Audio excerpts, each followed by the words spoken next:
우리는 갑작스러운 압박을 받게 되잖아요. 그럼 말하고 싶은 게 아니었는데 말이 쏟아져 나오면서 남들을 더 불안해하고 남들을 힘들게 해요. 그래서 지혜로운 사람들은요, 말하고 싶을 때 말하고 싶은 거를 내가 말하고 싶은 만큼만 말해요. 결국은 습관을 바꾸고 생각을 바꾼다는 건요, 정신건강의학과 전문의 최명기입니다. 오늘도 책과 삶 구독자님들을 채널을 통해서 배워서 너무 반갑습니다.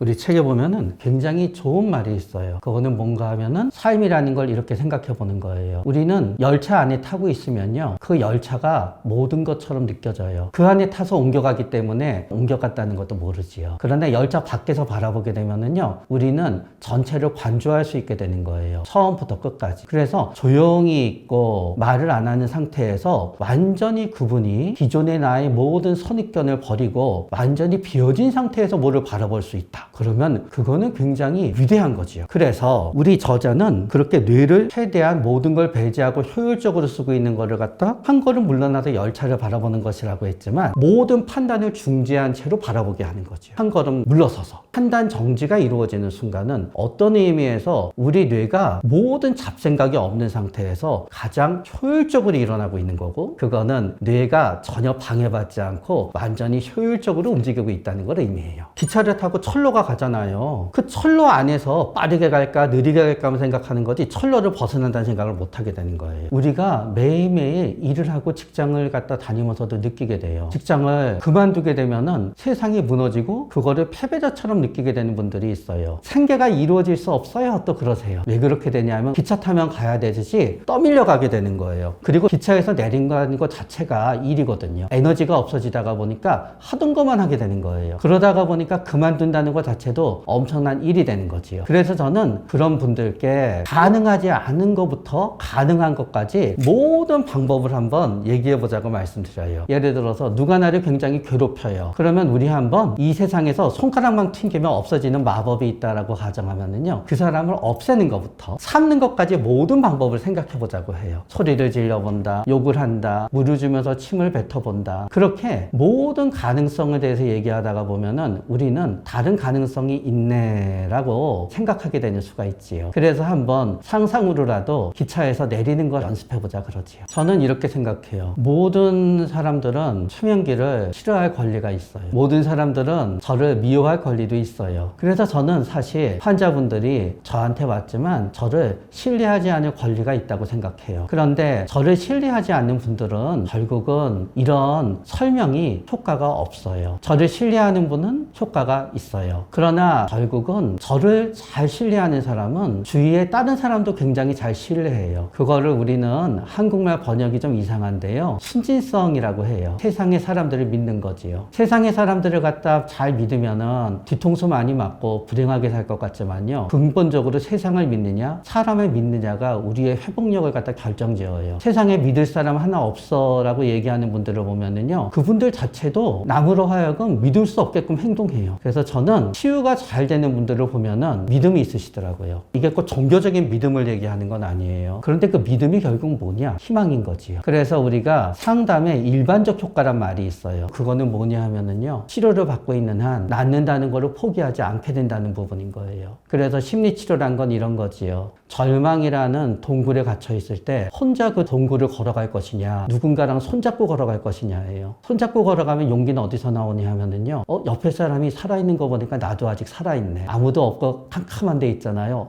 내가 죽었나 살았나 하게 되거든요. 그래서 결국은 빨리 치유되는 분들은 믿음이 있어요. 믿음이 없는 분은 마음속으로는 절실하게 믿을 사람을 찾지만 본인한테 믿음이 없기 때문에 불안해지고 치료에 대한 반응도 안 좋은 것 같아요. 제 친구 중에서는 직원들이 너무너무 불평불만이 많아. 항상 그런 친구가 있어요. 그 친구는요, 항상 불평불만이 많고 말이 많은 사람을 끌어당겨요. 그래서 그 친구랑 같이 있잖아요. 결국은 불평불만만 듣게 되지요. 반대로 착하고 선한 사람들은요, 대체적으로 착하고 선한 사람을 갖다 끌어당겨요. 착하고 선한 사람이 어쩌다가 악인한테 이용당하더라도요, 끌어당겨진 다른 착하고 선한 사람이 대신해서 싸워주고 하고 노력해서 위기에서 벗어나게 되지요. 그러면서 또 우리의 끌어당김은 간절히 원하는 것들에서 생겨요. 근데 간절히 원하는 것들은요, 간절히 원해야 된다고 믿는 것과 실제로 간절히 원하는 건 달라요. 우리는 항상 성공, 노력, 희망을 간절히 원해야 된다고 믿잖아요. 근데 우리가 간절히 원하는 것들은요, 대부분 눈에 보이는 것들이에요. 그래서 우리는 내가 꼭 사고 싶은 물건은 사고야 말아요. 저는 그것도 어떻게 생각하면은요, 물건이 나를 끌어당기는 거예요.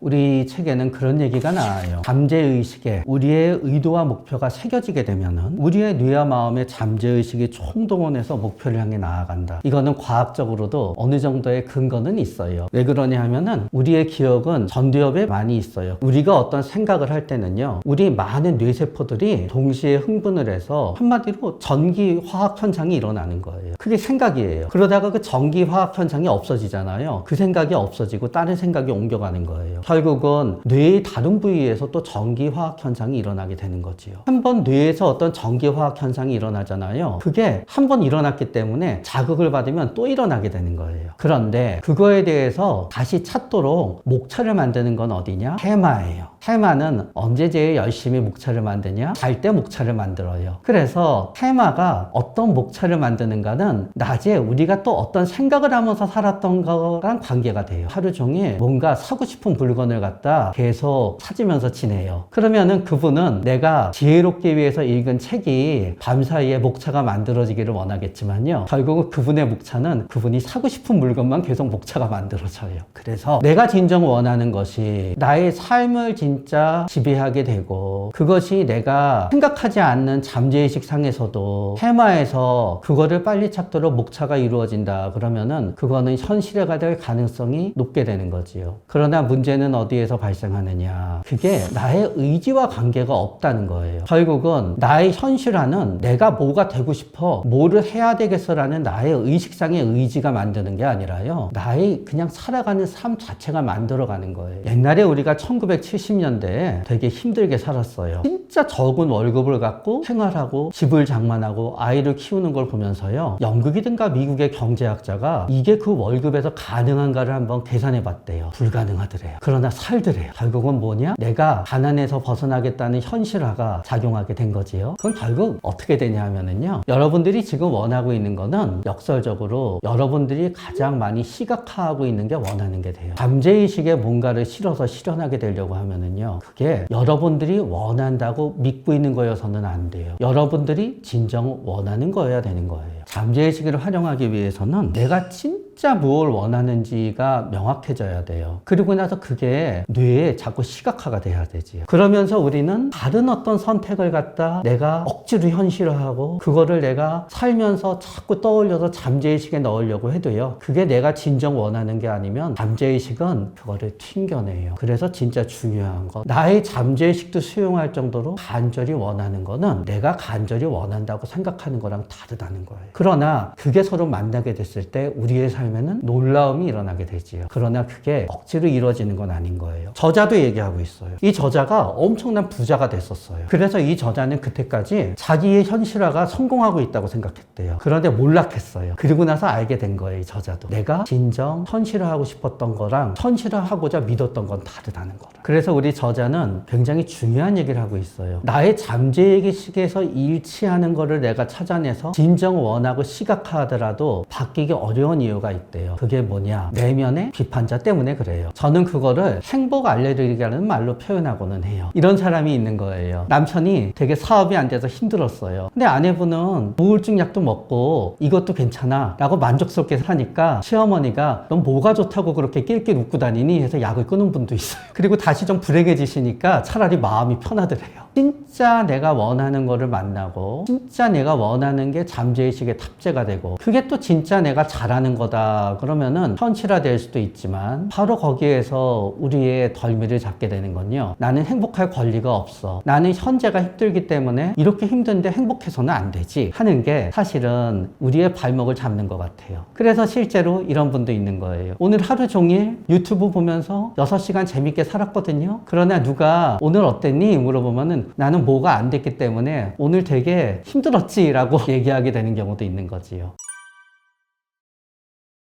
책 안에 이런 얘기가 있습니다. 생존 모드에 있거나 불안과 스트레스를 느낄 때 우리는 말 그대로 명료하게 생각하지 못한다. 그래서 우리는 갑작스러운 압박을 받게 되잖아요. 평소에 굉장히 명료한 의견을 내던 분이신데 불안하게 되면은 결정을 할 수 있는 능력을 잃어버리게 돼요. 그러다가 보니까 주절주절 얘기를 하면서 평소와 다르게 말이 많아지게 될 수도 있지요. 전체의 맥락에서 바라볼 수 있는 지능을 갖다 메타지능이라고 얘기하게 돼요. 이런 친구들이 있어요. 시험 치기 전에 친구들한테 다 아는 것처럼 얘기해요. 시험에 들어가잖아요. 아는 게 없어요. 왜냐하면 그분들은 내가 아는 게 전부 다라고 생각하게 되는 거예요. 메타지능이 안 되는 거지요. 그러나 반대의 경우도 있어요. 시험 보기 전에는 자기는 아는 게 없대요. 모르는데 하고 시험 치면 거의 100점 받아요. 그 역시 IQ는 높고 기억력은 좋을 줄 몰라도 메타지능은 떨어지는 거지요. 그래서 원래 메타지능은 내가 무언가를 알고 있다는 거를 갖다 인지하는 지능, 내가 무언가를 모른다는 거를 인지하는 지능이에요. 그래서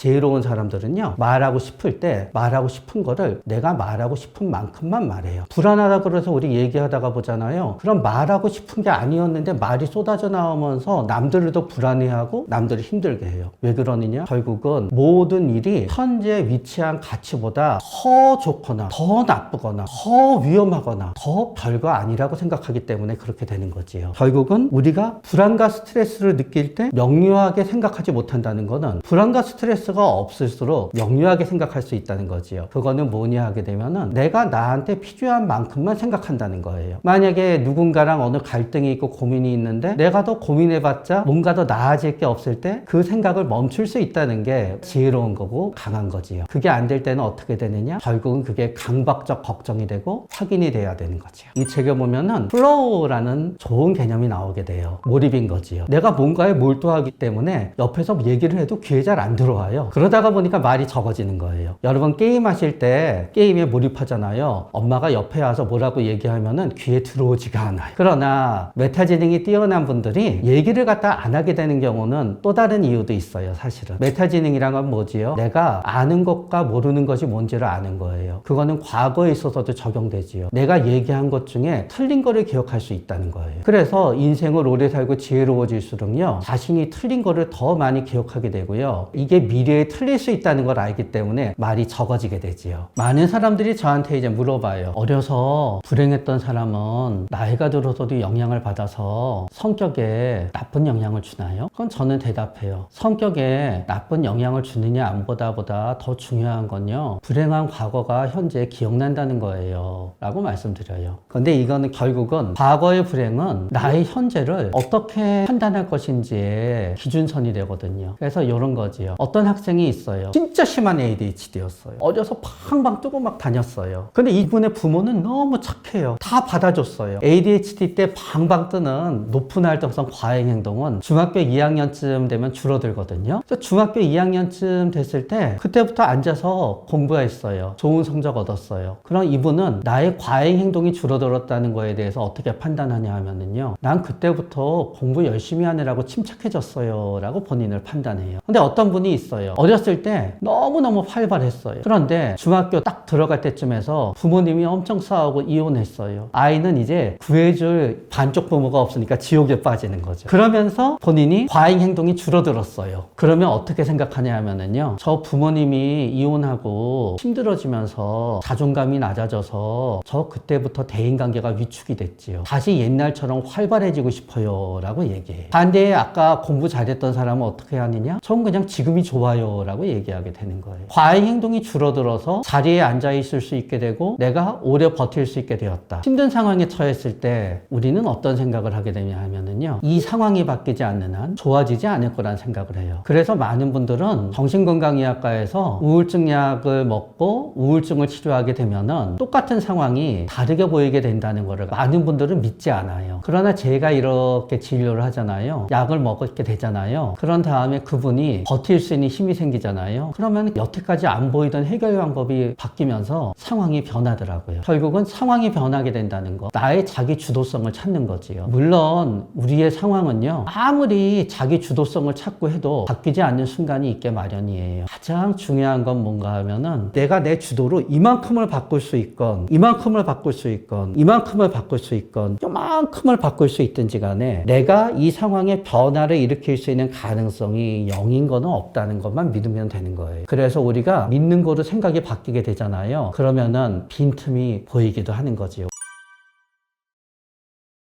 꾸준히 습관과 생각을 바꾸는 게 어려운 이유는요, 우리 뇌가 커다란 전기화학 회로이기 때문에 그래요. 근데 여러분, 우리 뉴런 하나하나는요, 전선이에요. 그래서 실제로 우리가 전선 지나가면 피복이 있잖아요. 뉴런에 있는 피복을 마이엘린이라고 불러요. 우리 뇌세포는 다만 굉장히 좋은 기판이어서 피라고 불리우는 엄청난 물 속에 떠다니는 거예요. 그래서 실제로 어떤 뇌세포와 뇌세포 사이에는 굉장히 연결이 잘 돼 있고, 어떤 뇌세포와 뇌세포 사이에는 접근성이 떨어져요. 결국은 습관을 바꾸고 생각을 바꾼다는 건요, 뇌세포와 뇌세포 사이에 화학 구조를 바꿔야 되는 거예요. 그런데 우리는 한번 만들어진 거는 잘 바꾸고 싶어 하지 않아요. 그래서 뇌를 바꾸려고 할 때 우리는 반복적으로 뭔가를 하다 보면은 우리 뇌의 화학 구조는 바뀌게 되지요. 그거를 언제 아느냐? 여러분이 이사라면 알아요. 이사하잖아요. 처음에 여러분 뇌는 생각해서 집에 가야 돼요. 근데 나중에 여러분 지나잖아요. 여러분 뇌에는 그냥 그 집을 저절로 찾아가는 어떤 화학 구조들이 결성이 돼요. 그러면 나는 딴 생각하고 가는데 어느새 집에 와 있게 되지요. 그래서 우리의 뇌도 반복에 의해서 바뀌기는 하지만 나의 의지에 의해서 잘 바뀌는 건 아니에요. 더군다나 습관이 잘 안 바뀌는 이유는 우리의 뇌의 모든 기억은 암묵적 기억과 명시적 기억이란 거로 나눠져요. 암묵적 기억은 자전거 타기, 글씨 쓰기, 숟가락으로 밥 먹기, 암묵적 기억이에요. 어떤 사람이 기억상실증에 걸리더라도 그냥 그거를 다 하게 되어 있어요. 우리가 바꾸고자 하는 것들은 상당 부분 다 암묵적 기억 쪽에 있어요. 뭐냐면은 내가 먹는 거, 과식하는 거, 암묵적 기억 쪽에 있는 거예요. 명시적 기억은 뭐냐? 영어 단어 외우기, 책을 읽고 내가 내 생각을 바꾸고자 하는 의지, 내가 이런 생각을 했어, 이런 결심을 해서 다 명시적 기억이지요. 명시적에 속하는 거는 암묵적에 영향을 주는 게 한계가 있어요. 그래서 굉장히 오랜 시간이 있는 거고, 좋은 책을 읽고 좋은 거를 보더라도 그게 막상 가선 실패하게 되는 거지요. 그러나 그게 잠재의식에 탑재되었다는 걸 뭔가 의미하게 되면은 명시적에서 암묵적으로 넘어간다는 거예요. 그렇기 때문에 단지 의지만으로는 안 돼요. 진짜 내 의식이 원하는 게 아니라요, 내 온몸이 원하는 거. 뇌도 우리의 몸이라고 생각하는 거예요. 나의 몸과 마음 전체가 원하는 것만 우리는 현실화가 되는 거예요. 그래서 현실화를 이루고자 하잖아요. 내가 나를 속이면 안 되는 거예요. 내가 나를 속이지 않고 진정 뭔가를 원할 때 이 책에서 일어나는 현실화라는 놀라운 일이 생기는 거지. 그래서 사실 우리는 몸과 마음이 원하는 거는 대부분 다 갖고 있어요. 다만 우리는 속이는 거예요. 이거 말고 다른 걸 갖고 싶다고. 그러나 내 몸과 마음은 알고 있어요. 내가 갖고 싶다고 믿는 게 아니라 실제 내가 갖고 있는 것들이 내가 진짜 원하는 것들이란 걸요.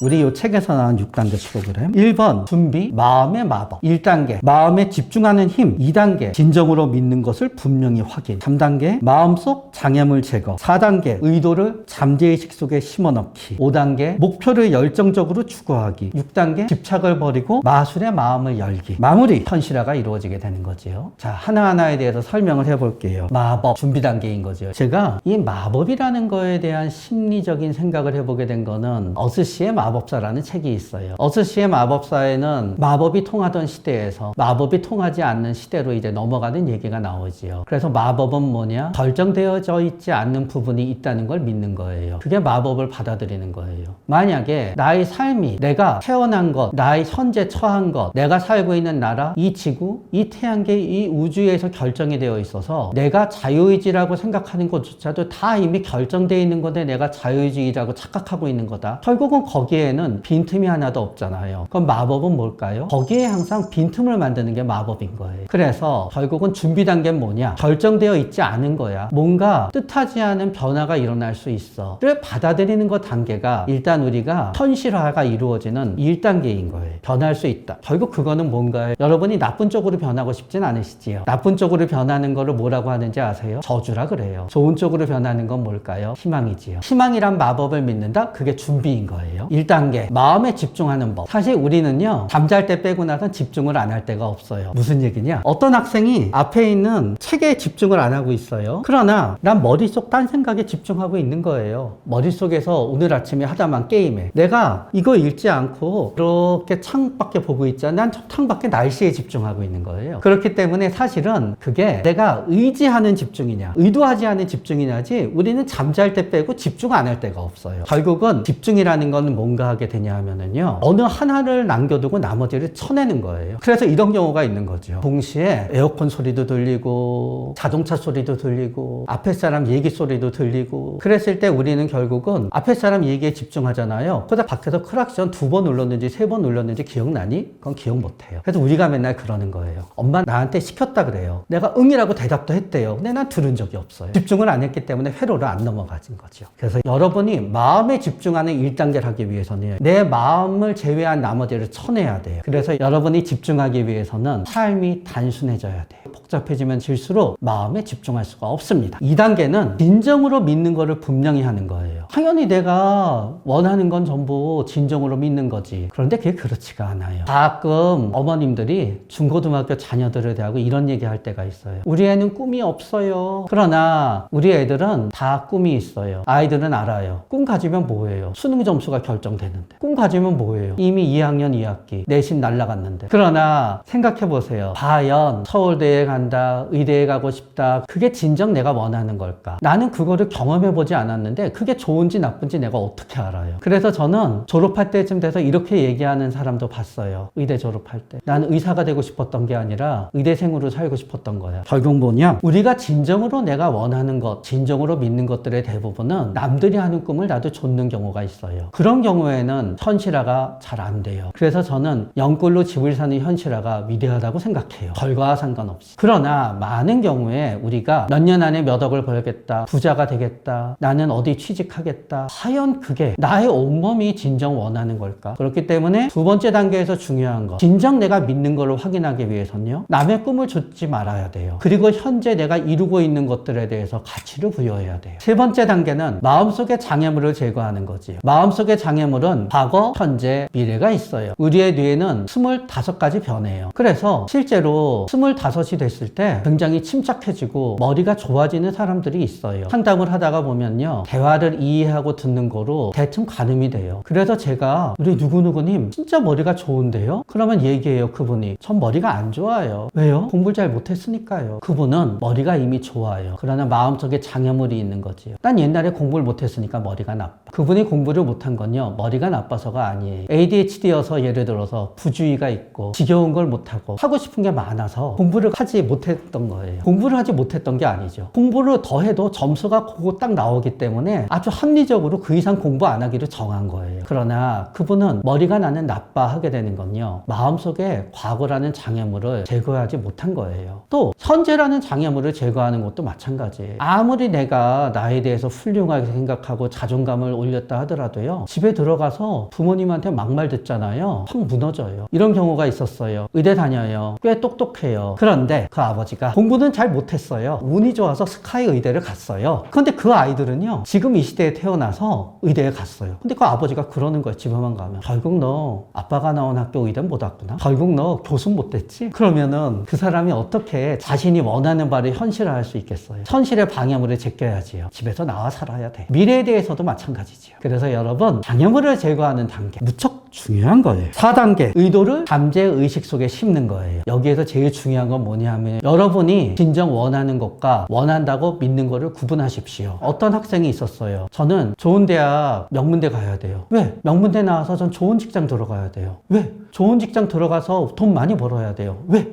돈 많이 벌어서 저 빌딩 사야 돼요. 그래서 제가 그랬죠. 야, 네가 강남에 빌딩 사고 싶잖아. 좋은 직장에 들어가면 안 돼. 왜요? 월급 모아도 강남 빌딩을 못 사거든. 그럼 저 어떻게 해야 돼요? 묻길래요. 지금부터 부동산 해. 자, 여러분. 그래서 걔가 원하는 거는 강남에 빌딩을 사는 거였던 거지 명문대에 가는 게 아니에요. 여러분, 그래서 내가 진정 원하는 나의 최종 목표를 인지하고요, 내가 진정 원하는 것과 원한다고 믿는 거를 구분해야 돼요. 여기까지 어려운 단계에 왔잖아요. 그래서 진정 목표가 정해지면 열정적으로 추구해야지요. 그러나 여러분, 헷갈리면 안 되는 게 있어요. 의욕이 강하다와 의지가 강하다는 건 달라요. 죽을 둥 살 둥 하잖아요. 여러분의 의욕은 죽어요. 의욕이 강하잖아요. 의지는 없더라도 결국 내 의욕이 강하는 건 이루어져요. 여러분이 2단계에서 중요한 건 목표를 열심히 할 때요, 여러분, 목표가 열심히 안 되잖아요. 이때는 다시 1단계로 넘어가셔야 돼요. 목표가 잘못된 게 아닌가. 6단계, 집착을 버리고 마술의 마음을 열어야 돼요. 이거는 결국 무엇을 물어보냐 하면은요, 끝까지 Why를 물어야 되는 거고요. 끝까지 Why not을 물어야 된다는 거예요. 마술도요, 결국 마술 안에서의 합리성과 필연성이 있어요. 그 유명한 애니메이션 강철의 연금술사의 가장 중요한 점이 뭔지 아세요? 항상 대가를 지불해야 돼요. 때로는 그 대가는 눈이 되지요. 때로는 그 대가는 팔이 돼요. 우리는 대가 없이 공짜로 이루어지는 게 마법이라고 생각하고는 해요. 그러면은 집착을 버리지 못해요. 대가를 지불하지 않고 거저되고 싶다는 집착을 버리지 않는 한 안 되는 거예요. 대가를 지불해야 된다는 걸 잊지 않아야 돼요. 그랬을 때 우리는 그저 어쩌게 잘 되겠지 하는 집착을 버리게 되는 거예요. 오 하고 잘 되겠지 바라다가 보면은요, 선택이 없어서 마법이 발휘가 될 수 없어요. 우리의 삶의 선택의 대부분은 나쁜 거와 더 나쁜 거 사이에서 선택을 하게 되는 거고, 여기에서 마법이 발동하는 거예요. 선택하지 않고 대가를 지불하고 어떻게 잘 됐으면 좋겠어 하는 어린애 같은 자기애적인 집착을 버리지 않는 한 안 되는 거예요. 그래서 마무리가 현실화인 거지요. 여러분, 멀티플렉스 영화관이 있습니다. 여러분은 멜로 무비랑 끝이 행복하게 끝나는 해피엔드 무비만 보십니까? 때때로 여러분은 공포 영화를 보지요. 공포 영화를 본 건 여러분의 선택이 아니십니까? 여러분은 왜 무섭고 잔인한 공포 영화를 봐요? 공포 영화를 봐놓고 나서 어우 너무너무 무서웠어, 괜히 봐서 내 선택이 아니었어 하는 게 말이 됩니까? 인생은 영화 같은 거예요. 그렇기 때문에 여러분이 현재 삶은 여러분이 선택한 거라고 생각할 수밖에 없는 거예요. 여러분이 진정 다른 거를 원했다 그러면요, 다른 게 선택이 될 수 있는 거지요. 현재 살아가고 있는 현실에 책임을 지세요란 잔인한 말을 던져요. 물론 우리 삶에는 선택될 수 없는 것들이 있지요. 그러나 내 안의 불행의 일부분은 나의 선택이 작용한 것도 있었던 거 역시 사실인 거예요. 적어도 오늘 내가 조금 일찍 일어나느냐 늦게 일어나느냐, 어떤 밥을 먹느냐, 불친절한 사람한테 내가 좀 더 친절하게 대해서 그 사람한테 잘못했다는 얘기를 듣느냐, 싸워서 주먹질하다가 파출소에 가느냐, 선택인 거예요. 그리고 우리의 잠재의식은 우리의 낮이 지배한다고. 낮에 싸워서 경찰서 가잖아요. 우리의 잠재의식은 짜르르 목차를 만들어요. 그동안 내가 싸우고 내가 경찰서 갔던 억울한 일만 생각하게끔. 그래서 여러분, 현실화는 이루어질 수 있습니다. 현실화를 이루기 위해서 단 하나 인정해야 되는 건 있지요. 나의 현실의 전부 다는 아니지만 적어도 일부분은 나의 선택과 나의 의지였다고 생각할 때 마법이 발휘가 될 수 있는 공간과 주도성이 생기게 됩니다. 그래서 이 단계가 굉장히 길었지만 굉장히 중요한 겁니다.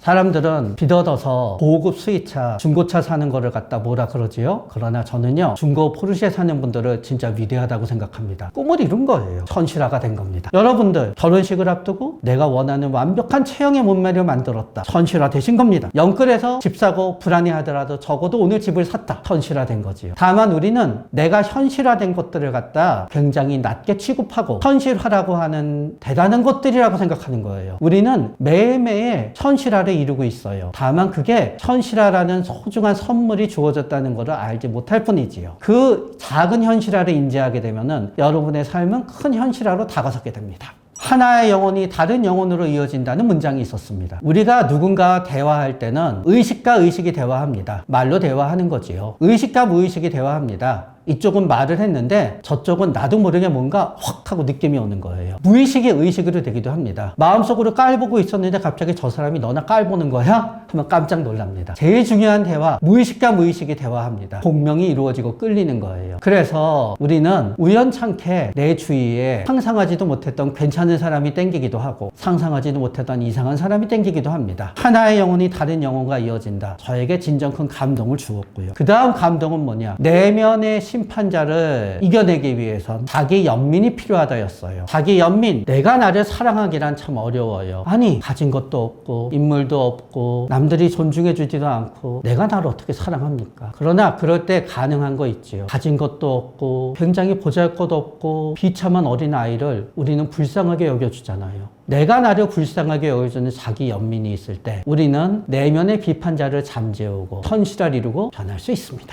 오늘은 BTS의 꿈을 이루어주고 BTS가 또 닥터 도티님의 꿈을 갖다 이루어준 것과 관계된 닥터 도티의 마인드 매직을 통해서 진정한 믿음을 갖다 알아내서 잠재의식에 탑재해서 내가 진정 원하는 것을 현실화하는 방법, 특히 6단계에 대해서 우리가 얘기를 나누어 봤습니다. 여러분의 꿈이 현실이 되는 시간이 바로 오늘 30분 뒤에 시작되기를 바랍니다. 감사합니다.